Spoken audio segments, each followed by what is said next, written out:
Welcome to the Center for Higher Education Research and Scholarship podcast series. In this podcast, we will explore the distinction between educational evaluation and educational research. Now, if you're working in higher education, teaching, and learning, you've probably found yourself asking, is what I'm doing evaluation or is it actually research? It's a common question. It really is. And it's easy for those lines to feel a bit blurry sometimes. Definitely. But digging into it, understanding the core distinctions it's incredibly helpful for guiding your work. Absolutely. Even though they often use similar methods, surveys, interviews, collecting data. Right. The methods can look the same, but the why behind what you're doing, that's usually the biggest giveaway. Okay, let's unpack this then. The sources we looked at, they really seem to drill down on the primary intent. That purpose seems critical. Exactly. That's the core of it. Think about evaluation first. Its aim is intensely practical. It's focused. Well, you're trying to judge the worth or the merit, maybe the value of a specific program, a specific practice or intervention right here, right now. Okay. You're seeking to inform and improve that specific thing. Maybe figure out if it's good enough to keep doing, or perhaps share some good practice, but usually internally. Right. You're asking, how well does this thing work for us? Precisely. So if you run, say, a new workshop series for your students. Yeah. And you want to know if it was effective, if it was valuable for them, specifically so you can decide whether to run it again next term or maybe tweak it a bit. That sounds exactly like what I might do. Then that's evaluation. Yeah. It's geared towards that practical decision-making within your own context. Right, got it. So research then. Different name. Research aims wider, generally. It gathers data to answer questions that are framed more theoretically, perhaps, or maybe to test specific hypotheses. The goal is really about generating broader knowledge claims.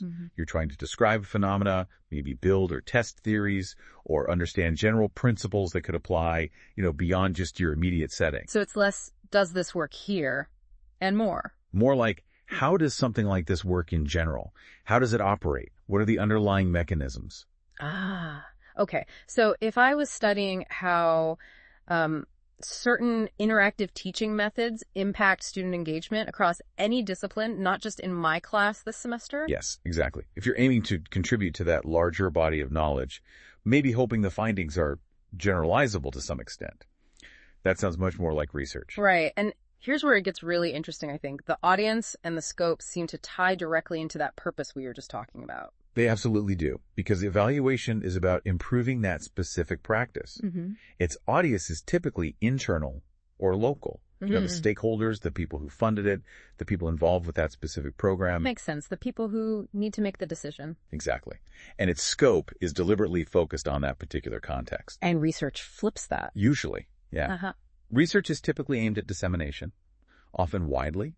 So an external audience, your peers, the broader academic community, perhaps through publications like journals. So the findings contribute more broadly. Right. To wider understanding, maybe informing macro-level decisions within the field. Its scope often aims for some level of generalizability beyond the immediate context.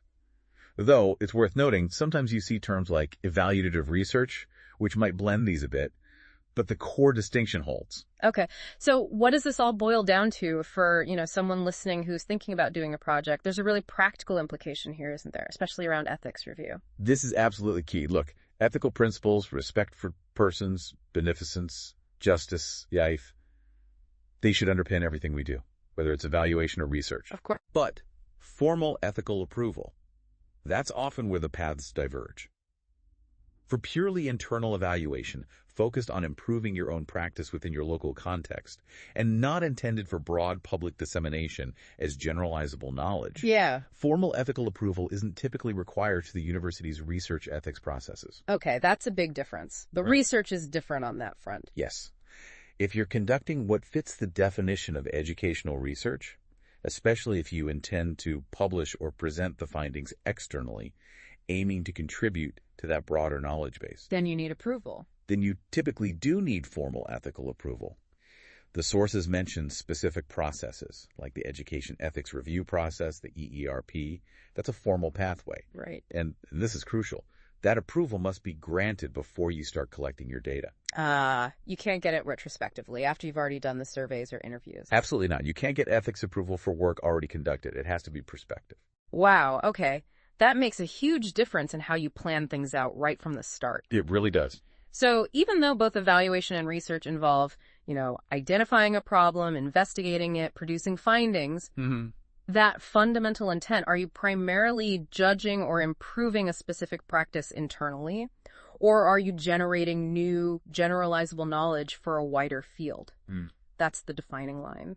Especially for navigating those formal processes like ethics review. Exactly. Getting clear on that purpose up front helps you determine the right pathway, the right procedures to follow, and ensures the sort of integrity and appropriateness of your work based on what you're actually setting out to achieve. So this really raises an important question for you, the listener. As you think about investigating, teaching, and learning in your own work, are you embarking on evaluation or educational research? Yeah. And really considering that primary intent, why you're doing it, right from the beginning. It seems vital for everything that follows. It absolutely clarifies your path forward and helps you make sure you're doing things the right way.